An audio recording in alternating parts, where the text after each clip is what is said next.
Tuesday, March 5th, 2019, Maneco 64, home of alternative economics and contrarian views.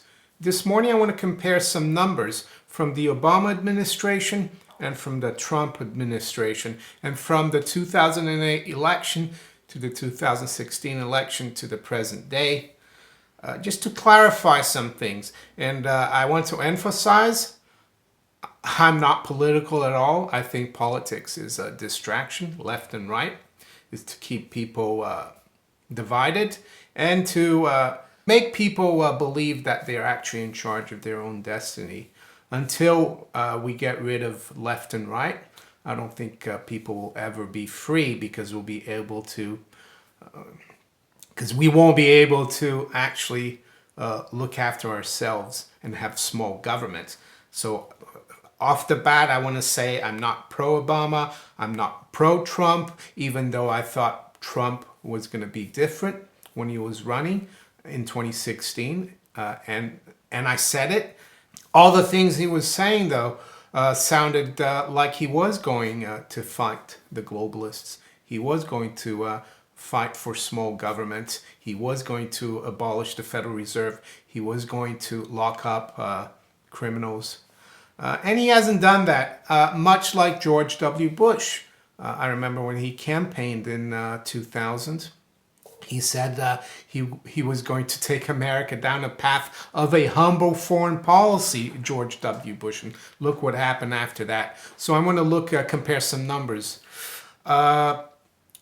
Before that, of course, I'll have a quick look at the markets, see what they're doing this morning in London. I also don't vote in the UK. I have Italian passport, Brazilian passport, and I live in the UK, and I've never voted in any country. I think the only time I voted was a local election here in the UK, local. Anyway, the markets this morning, yesterday was a weird day, quite a big range, pre-market and during the market. As I said, overnight from Sunday, the market was up like 150 points, the Dow.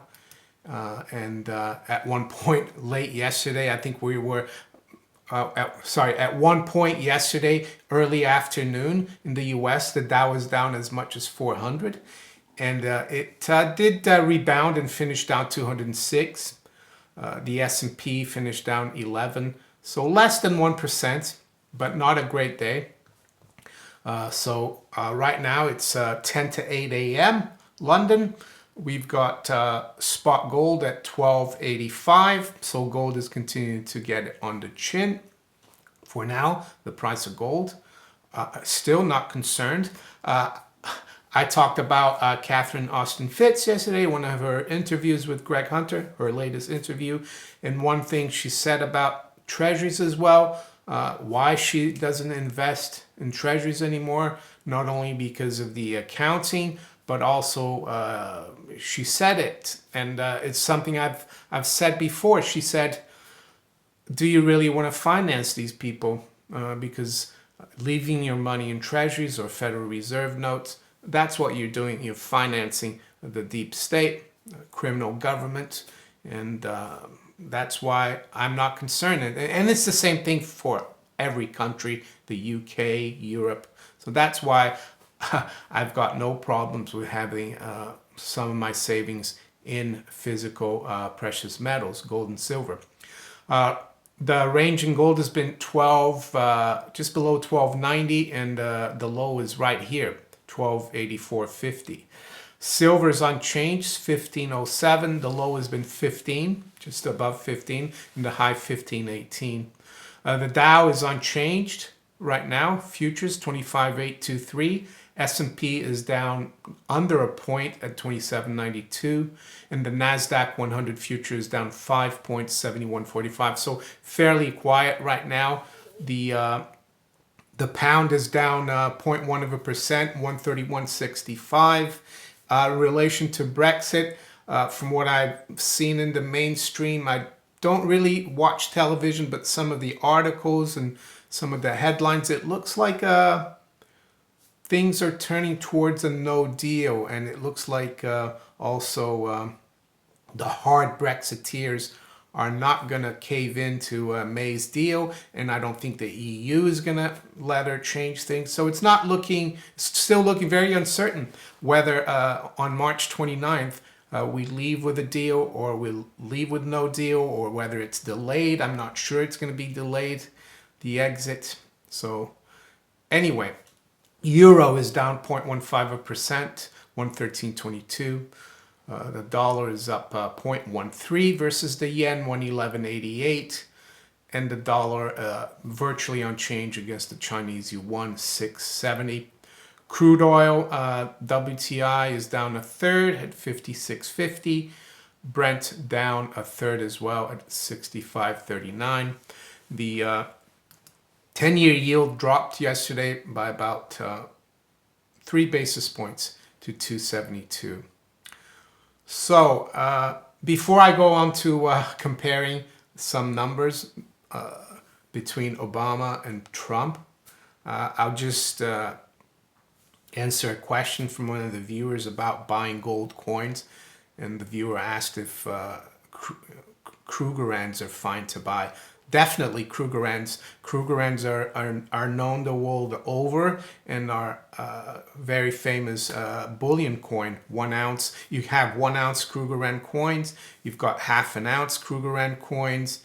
And yeah, in the UK, sovereigns are capital gains tax free, but Krugerrands aren't. But you know, if you're going to buy 1 or 2, I don't think it really matters. If gold goes through the moon and you sell them, you might not even reach the threshold, or you could just sell 1. So yeah, I think Krugerrand, it was the first coin I ever bought, Krugerrands, in 2002. They're 22 karat coins. They aren't the nicest coins, but they're just nice, chunky 1 ounce coins, Krugerrands. So I recommend it. Yeah, I mean, I hear a lot of people out there talking about how Trump has been great for the economy, how the stock market is at near all-time highs, unemployment is the lowest in 50 or 60 years. Some of that is true, of course, but I wanted to compare the numbers with Obama, because Obama is, for the Trump people, he's like, was bad, socialist, unemployment wasn't as great. But we need to remember, President Obama was elected on November, I think he had November 4th or 5th, 2008, the election. And we were in the heart of the financial crisis. We need to remember that, right? And it wasn't under President Obama's watch that the system almost collapsed. So before I go into these numbers, I also like to go into the national debt. That needs to be looked at, just to show you that it doesn't really matter who's at the White House. So I've got U.S. debt by president by dollar and percent. So this is an article here from thebalance.com. So it says, who increased the U.S. debt the most? Depends on how you measure it. So the best way to measure debt by president, I guess I would say, is by percentage. So top 5 contributors by percent. While the top guy is Franklin Delano Roosevelt. The debt increased under his watch by 1,048%. I guess World War II, Great Depression. Woodrow Wilson, the debt increased by 727%. So yeah, those are both Democrats. Ronald Reagan, the debt increased by 186%. Republican. George W. Bush, the debt increased by 101%. So he's number 4. Number 5 is Barack Obama. The debt increased by 74%. Yes, it increased the most in terms of dollars, nominal dollars, 8.5 trillion. But percentage-wise, it was the 5th. And it says here, let's see, under Trump. Donald Trump, as projected in the FY 2019 budget, Trump plans to add 4.775 trillion, a 29% increase from the 20.2 trillion debt at the end of Obama's last budget of FY 2017 financial year. 29% increase. So yes, it's less than 75%, but don't forget that was that was 2 terms. This is in 1 term, and these are just projections. So I just wanted to put that through. It doesn't really matter, Republican, Democrat. The debt keeps increasing. Anyway, so yeah, I personally think I'm not too sure about Trump, if he's really fighting the globalists or if he's fighting the deep state. He might be maybe fighting a faction of the deep state, but I still think he's deep state. So I know some of you might not be happy about it, and I agree. Some of the pronouncements he makes are very good, are very he defends the rights of Americans. He defends American values when he speaks. But we need to look at his actions and also what's happening, in my opinion.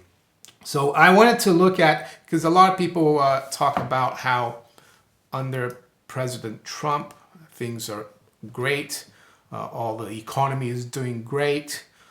Even people like Alex Jones, who used to always criticize Obama. He used to say the stock market was a bubble, that the statistics were doctored, but under Trump, no, everything's great. I wanted to look at November 5th, 2008, which was the day after President Obama was elected. Well, the Dow closed at 9,139 on that day. And don't forget, this was just after the Lehman crisis. So, and on March 4th, 2011, which is the equivalent to where we are now in terms of the Trump administration, the Dow was at 12,169. So the Dow was up 33%. Not a bad performance. And then on November 8th, 2016, on the day of the election, the Dow closed at 18,332, which was a gain of 100.5% under President Obama's 2 terms.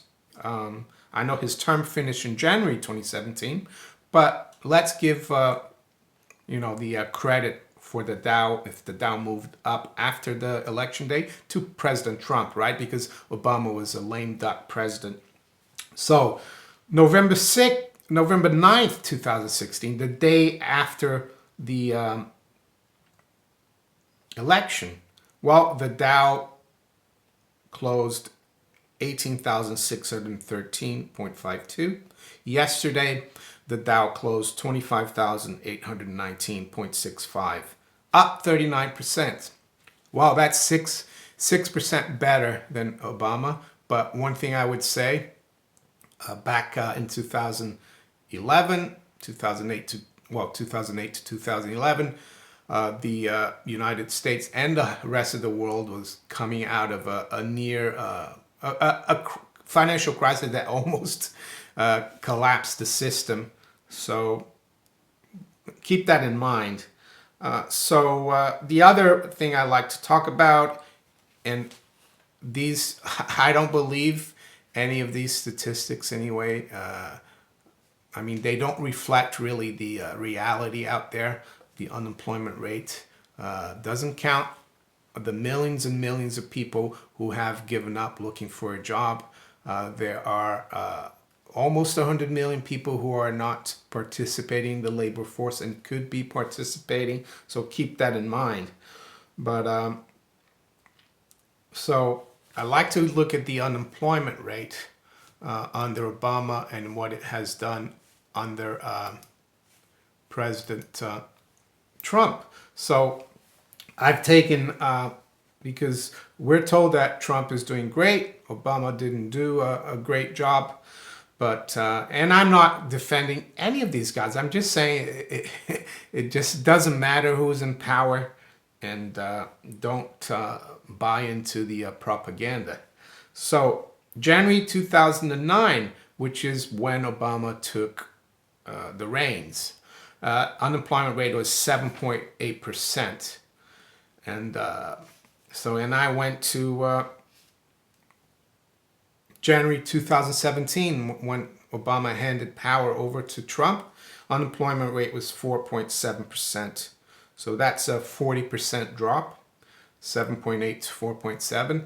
Yes, in the first year of the first few years when he became president, unemployment rate did go up, but it was not because of his policies. It was because of the American economy collapsed during the financial crisis, the subprime mortgage crisis. The banking system almost collapsed. Yes, and unemployment did go up. By March 2011, it had gone up from 7.8 to 9%. Right now, yes, unemployment rate has gone down under Trump from 4.7 to 4%. But America has been in a recovery for many years. When Obama took over, America was in the doldrums. It was the Great Recession, they called it. So that's what I wanted to talk about. Do your homework, look at the data, don't buy into the propaganda left and right. Look after yourself and keep an eye on the debt. That's what's important. So if you enjoyed this video, give me a thumbs up if you'd like. If you haven't subscribed to the channel yet and you like what I talk about and you like my videos, think about subscribing. Also hit that little notification bell to be notified of my videos. You can also follow me on Twitter, Steemit, and DTube. I wish you all a great day. Take care. Bye.